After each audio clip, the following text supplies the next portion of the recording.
Hello friends, welcome to ಅಂಗೈಯಲ್ಲಿ ಆರೋಗ್ಯ Kannada YouTube channel. ಇವತ್ತು ನಾನು ರುಚಿಯಾದ ಈಸಿಯಾದ ರಾ ಟೊಮೆಟೊ ಚಟ್ನಿ ಮಾಡೋದು ತೋರಿಸ್ತಾ ಇದ್ದೀನಿ. ಸ್ಟವ್ ಆನ್ ಮಾಡಿಬಿಟ್ಟು ತವಾ ಇಟ್ಟಿದ್ದೀನಿ. ಅದರ ಮೇಲೆ ಒಂದು 6 ಮೆಣಸಿನ್ಕಾಯಿ ಸೈಡಲ್ಲಿಟ್ಟು 2 ಸ್ಪೂನಷ್ಟು ಉದ್ದಿನಬೇಳೆ, 2 ಸ್ಪೂನಷ್ಟು ಕಡಲೆಬೇಳೆನ ಹಾಕ್ಕೊಂಡು ಡ್ರೈ ಫ್ರೈ ಮಾಡ್ತಾಯಿದ್ದೀನಿ. ನಾರ್ಮಲಾಗಿ ಕಾಯಿ ಚಟ್ನಿ, ಪುದೀನ ಚಟ್ನಿ ಮಾಡ್ತಾನೆ ಇರ್ತೀವಿ. ಸೊ ಹಸಿರಾಗಿರುವಂಥ ಟೊಮೊಟೊ ಕಾಯಿಗಳು ಸಿಕ್ಕಾಗ ನಾವು ಈ ಥರ ಚಟ್ನಿನ ಮಾಡಿಕೊಂಡ್ರೆ ಚೆನ್ನಾಗಿರುತ್ತೆ. ಮತ್ತು ಮೊನೋಟನಿಯಸ್ ಚಟ್ನಿಗಳಿಗಿಂತ ಒಂದು ಡಿಫ್ರೆಂಟ್ ಟೇಸ್ಟನ್ನು, ಫ್ಲೇವರ್ನ ಕೊಡೋದ್ರಿಂದ ಅಡುಗೆನಲ್ಲಿ ಒಂದು ಡಿಫ್ರೆನ್ಸ್ ಬರುತ್ತೆ. ನೋಡಿ, ಇದು ನನ್ನ ಗಿಡದಲ್ಲಿ ಬಿಟ್ಟಿದ್ದು ಅಂದರೆ ತುಂಬ ಗ್ರೀನ್ ಇದ್ದಾಗಲೇ ಕಿತ್ತಿಟ್ಟೆ, ಬಟ್ 2 ದಿವಸ ಆಗೋಷ್ಟರಲ್ಲಿ ಈ ಥರ ಕಲರ್ ಬಂದಿದೆ. ಸೊ ಈ ಕಲರ್ ಓಕೆ. ಇದಕ್ಕಿಂತ ರೆಡ್ ಕಲರ್ ಬಂದರೆ ಯೂಸ್ ಮಾಡಬೇಡಿ. ತುಂಬ ಎಳೆಕಾಯಿ ಅಥವಾ ಈಚುಕಾಯಿಗಳನ್ನ ಸಹ ಯೂಸ್ ಮಾಡಬಾರ್ದು, ಯಾಕಂದರೆ ಅದು ಸ್ವಲ್ಪ ಒಗರು ಕೊಡುತ್ತೆ. ಬಲ್ತಿರೋ ಅಂಥ ಕಾಯಿಗಳು, light green issue, yellow issue turn ಆಗಿರೋವಂಥ ಟೊಮೊಟೊ ಕಾಯಿಗಳನ್ನ ಯೂಸ್ ಮಾಡಿಕೊಡಿ. ನೋಡಿ, ಈ ರೀತಿ ಎಲ್ಲ ಚೆನ್ನಾಗಿ ಫ್ರೈ ಮಾಡಿಬಿಟ್ಟು ಆ ಫ್ರೈ ಆಗಿರುವಂಥ ಕಾಳುಗಳನ್ನ ಸಪ್ರೇಟಾಗಿ ಎತ್ತಿಟ್ಕೋಬೇಕು. ಅದು ಆರಿದ್ಮೇಲೆ ನಾವು ಗ್ರೈಂಡ್ ಮಾಡಬೇಕು. ನೀವು ಸಣ್ಣ ಪ್ಯಾನಲ್ಲಿ ಬೇಕಾದ್ರೆ ಇದನ್ನು ಸಪ್ರೇಟಾಗಿ ಹುರಿದು ಎತ್ಕೋಬೋದು. ಬಟ್ ನನಗಿಲ್ಲಿ ನೆಕ್ಸ್ಟು ರೊಟ್ಟಿ ಮಾಡೋದು ಇರೋದ್ರಿಂದ ನಾನು ತವಾನೇ ಇಟ್ಕೊಂಡು ಹುರಿತಾ ಇದ್ದೀನಿ. ಸೊ ಈ ಕಾಳುಗಳನ್ನೆಲ್ಲ ಸಪ್ರೇಟ್ ಮಾಡಬೇಕು. ನೋಡಿ, ಮೆಣಸಿನ್ಕಾಯಿ ಒಂದು ಸ್ವಲ್ಪ ಸ್ಲಿಟ್ ಆದರೂ ಮಾಡಬೇಕು, ಇಲ್ಲ ಆ ಕೊನೆನಾದರೂ ಮುರಿಬೇಕು. ಇಲ್ಲಾಂದರೆ ಹುರಿತಾ ಏನಾಗುತ್ತೆ ಅಂದರೆ ಅದು ಸಿಡಿಯೋ ಚಾನ್ಸಸ್ ಇರುತ್ತೆ. ಸೊ ಯಾವಾಗಲೂ ಮೆಣಸಿನ್ಕಾಯಿನ ಫ್ರೈ ಮಾಡ್ತೀರಾ ಅಂದರೆ ಒಂದು ಸ್ವಲ್ಪ ಅದನ್ನು ಎಲ್ಲಾದರೂ ಒಂದು ಕಡೆ ಸ್ಲಿಟ್ ಮಾಡಿ ಓಪನ್ ಮಾಡಿ.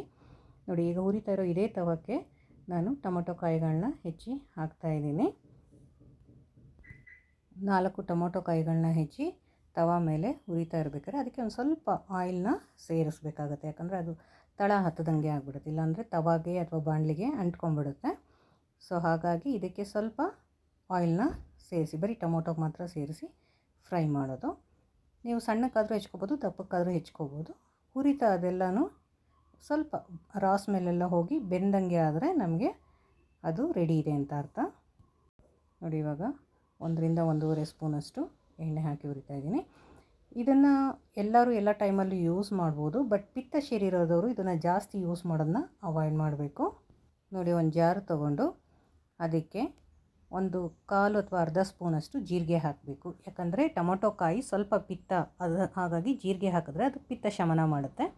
ಮತ್ತು ಹುರಿದಿಟ್ಟಿರೋವಂಥ ಕಡಲೆಬೇಳೆ, ಉದ್ದಿನಬೇಳೆ ಅದು ಆರಿದೆ ಇವಾಗ, ಅದನ್ನು ಕೂಡ ಜಾರ್ಗೆ ಹಾಕೋತಾ ಇದ್ದೀನಿ. ಹಾಗೆ ಹುರಿದಿರೋವಂಥ ಮೆಣಸಿನಕಾಯಿ, 4 ಟೊಮೊಟೊಕ್ಕೆ ಇದು ಖಾರ ಇದೆ, ಹಾಗಾಗಿ 6 ಮೆಣಸಿನ್ಕಾಯಿ ಹಾಕೋತಾ ಇದ್ದೀನಿ. 1 ಗಡ್ಡೆ ಬೆಳ್ಳುಳ್ಳಿ, ಇದಿಷ್ಟನ್ನು ಹಾಕಿಬಿಟ್ಟು ತರಿಯಾಗಿ ರುಬ್ಕೋಬೇಕು. ತುಂಬ ಎಳೆಕಾಯಿ ಇದ್ದರೆ ಒಂದು ಸ್ವಲ್ಪ ಬೆಲ್ಲನ ಆ್ಯಡ್ ಮಾಡಿ.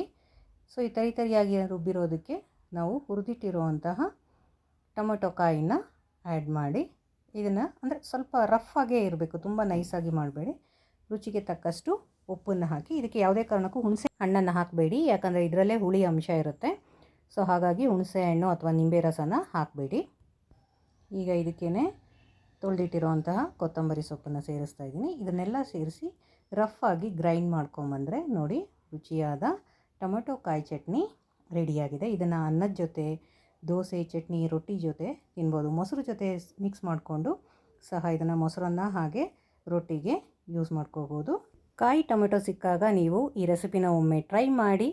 ಹಾಗೆಯೇ ರೆಸಿಪಿ ಇಷ್ಟ ಆದರೆ ಚಾನಲ್ನ ಸಬ್ಸ್ಕ್ರೈಬ್ ಮಾಡಿ. Thank you all.